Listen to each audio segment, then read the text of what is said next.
ನಮಸ್ಕಾರ ಸ್ನೇಹಿತರೆ, ಕಾವ್ಯ ಕೌಶು ಕುಕಿಂಗ್ ಚಾನಲ್ಗೆ ಎಲ್ಲರಿಗೂ ಸ್ವಾಗತ.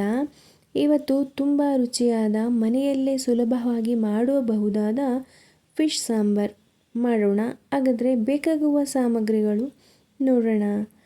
ಮೀಡಿಯಮ್ ಸೈಜಿನ 3 ಈರುಳ್ಳಿ, 2 ಗಡ್ಡೆ ಬೆಳ್ಳುಳ್ಳಿ, ಒಂದು 8ರಿಂದ 10 ಚಿಕ್ಕ ತುಂಡುಗಳಾದಂತಹ ಶುಂಠಿ, 4 ಟೊಮೊಟೊ, 1 ಕೈ ಹಿಡಿಯಷ್ಟು ಕಾಯಿ ತುರಿ, 1 ಕೈ ಹಿಡಿಯಷ್ಟು ಕೊತ್ತಂಬರಿ ಸೊಪ್ಪು, ಖಾರಕ್ಕೆ ತಕ್ಕಷ್ಟು ಖಾರ ಪುಡಿ, ಉಪ್ಪು, ಹುಣಸೆ ರಸ, ತೊಳೆದಿಟ್ಟಂತಹ ಮೀನು. ಮಸಾಲೆ ರೆಡಿ ಮಾಡ್ಕೊಳ್ಳೋಣ. ಇವಾಗ ಒಂದು ಮಿಕ್ಸಿ ಜಾರಿಗೆ ಕಾಯಿ ತುರಿ, ಶುಂಠಿ, ಬೆಳ್ಳುಳ್ಳಿ, ಈರುಳ್ಳಿ, ಕೊತ್ತಂಬರಿ ಸೊಪ್ಪು, ಟೊಮೊಟೊ ಹಾಕ್ಕೊಳ್ಳಿ. ಇದು ನೈಸಾಗಿ ರುಬ್ಕೊಂಬನ್ನಿ. ನೈಸಾಗಿ ರುಬ್ಕೊಂಡ್ರೆ ಟೇಸ್ಟ್ ಚೆನ್ನಾಗಿರುತ್ತೆ.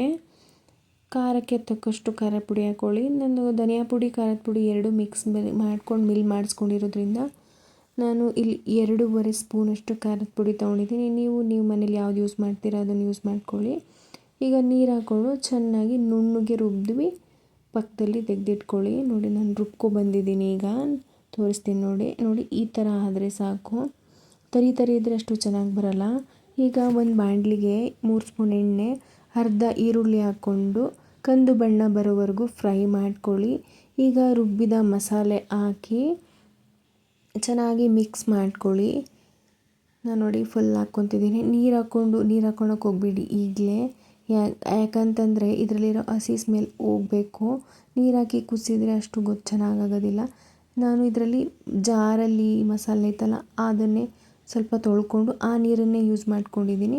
ರುಚಿಗೆ ತಕ್ಕಷ್ಟು ಉಪ್ಪು ಹಾಕ್ಕೊಂಡು ಕುದಿಯೋಕ್ಕೆ ಬಿಡಿ. ಪ್ಲೇಟ್ ಮುಚ್ಚಿ ಕುದಿಯೋಕ್ಕೆ ಬಿಟ್ಬಿಡಿ. ಕುದಿಬೇಕಾದ್ರೆ ಎಣ್ಣೆ ಬಿಟ್ಕೊಂಬರುತ್ತೆ ನೋಡಿ. ಈ ಟೈಮಲ್ಲಿ ಇದು ಪರ್ಫೆಕ್ಟಾಗಿ ಆಗಿದೆ. ಈ ಟೈಮಲ್ಲಿ ನೀವು ಹುಣಸೆ ರಸ ಸೇರಿಸ್ಕೋಬೇಕು. ಫಸ್ಟೇ ಸೇರಿಸ್ಕೊಂಡ್ರೆ ಟೇಸ್ಟ್ ಅಷ್ಟು ಚೆನ್ನಾಗಿ ಬರಲ್ಲ. ಈ ಟೈಮಲ್ಲಿ ನೀವು ಹುಣಸೆ ರಸ ಸೇರಿಸ್ಕೊಂಡ್ರಿ ಅಂದರೆ ತುಂಬ ರುಚಿಯಾಗಿ ಬರುತ್ತೆ ಮೀನು ಸಾಂಬಾರು. ಈಗ ನೀರು ಎಷ್ಟು ಬೇಕೋ ಅಷ್ಟು ಹಾಕ್ಕೊಳ್ಳಿ. ನಿಮಗೆ ತೆಳ್ಳಗೆ ಬೇಕಂದರೆ ತೆಳ್ಳಗೆ, ಗಟ್ಟಿಯಾಗಿ ಬೇಕಂದರೆ ಗಟ್ಟಿಯಾಗಿ. ನಾನು ಹುಣಸೆ ರಸ ಹಾಕಿದ್ದೆ ನೋಡಿ ಅದೇ ಕಪ್ಪಲ್ಲಿ 1 ಕಪ್ಪಷ್ಟು ನೀರು ಹಾಕ್ಕೊಂಡಿದ್ದೀನಿ. ನನಗೆ ಇದು ಪರ್ಫೆಕ್ಟಾಗಿದೆ. ಅಂದರೆ ತೆಳ್ಳಗೂ ಇಲ್ಲ, ತುಂಬ ಗಟ್ಟಿಯಾಗೂ ಇಲ್ಲ, ಮೀಡಿಯಮ್ ಆಗಿದೆ. ನೋಡಿ ಈ ಥರ ಚೆನ್ನಾಗಿ ಕುದಿಸ್ಬೇಕು. ನೀವು ಎಷ್ಟು ಚೆನ್ನಾಗಿ ಕುದಿಸ್ತೀರೋ ಅಷ್ಟು ಚೆನ್ನಾಗಿ ಮೀನು ಸಾಂಬಾರು ಚೆನ್ನಾಗಿ ಬರುತ್ತೆ. ನೀವು ಸ್ವಲ್ಪ ಕುದೀತು ಅಂತೇಳಿ ಇದು ಮಾಡೋಕ್ಕೆ ಹೋಗಬೇಡಿ. ಈ ಥರ ಕುದೀತಿರ್ಬೇಕಾದ್ರೆ ನೀವು ಮೀನು ಹಾಕ್ಕೊಳ್ಳಿ. ನಾನಿಲ್ಲಿ ತಲೆ ಬಾಲ ಹಾಕ್ಕೊಂಡಿದ್ದೀನಿ. ಇನ್ನು ಸ್ವಲ್ಪ ಮಿಕ್ಕಿದ್ದು ನಾನು ಫ್ರೈಗೆ ತೆಗೆದಿಟ್ಕೊಂಡಿದ್ದೀನಿ. ನೋಡಿ ಈ ಥರ ಆದಾಗ ನೀವು ಮೀನು ಹಾಕಿದ್ದೆ ಒಂದು ಸತಿ ಸೌಟಲ್ಲಿ ತಿರುಗಿಸ್ಕೊಳ್ಳಿ. ಆವಾಗ ಕ್ಲೀನಾಗಿ ಅದು ಕೂತ್ಕೊಂಡಿರುತ್ತೆ. ತಟ್ಟೆ ಹಾಕಿ ಲೋ ಫ್ಲೇಮಲ್ಲಿ ನೀವು ಕುದಿಯೋಕ್ಕೆ ಬಿಡಿ. ಹೈ ಫ್ಲೇಮಲ್ಲಿ ಕುದಿಯೋಕ್ಕೆ ಬಿಡಬೇಡಿ. ಲೋ ಫ್ಲೇಮಲ್ಲಿ ಈ ಥರ ನಿಧಾನಕ್ಕೆ 1ರಿಂದ 2 ಸತಿ ಈ ಥರ ನಿಧಾನಕ್ಕೆ ತಿರುಗಿಸ್ಕೊಳ್ಳಿ. ಈಗ ಪರ್ಫೆಕ್ಟಾಗಿ ರೆಡಿಯಾಗಿದೆ ನೋಡಿ ಸ್ನೇಹಿತರೆ. ತುಂಬ ರುಚಿಯಾದ ಫಿಶ್ ಸಾಂಬಾರ್ ರೆಡಿಯಾಗಿದೆ. ನೀವು ಮನೆಯಲ್ಲಿ ಮಾಡಿ ನೋಡಿ ಹೇಗಿತ್ತು ಅಂತ ಕಮೆಂಟ್ ಮಾಡಿ. ವಿಡಿಯೋ ಇಷ್ಟ ಆದರೆ ಲೈಕ್ ಮಾಡಿ, ನನ್ನ ಚಾನಲನ್ನು ಸಬ್ಸ್ಕ್ರೈಬ್ ಮಾಡಿಕೊಳ್ಳಿ. ಧನ್ಯವಾದಗಳು.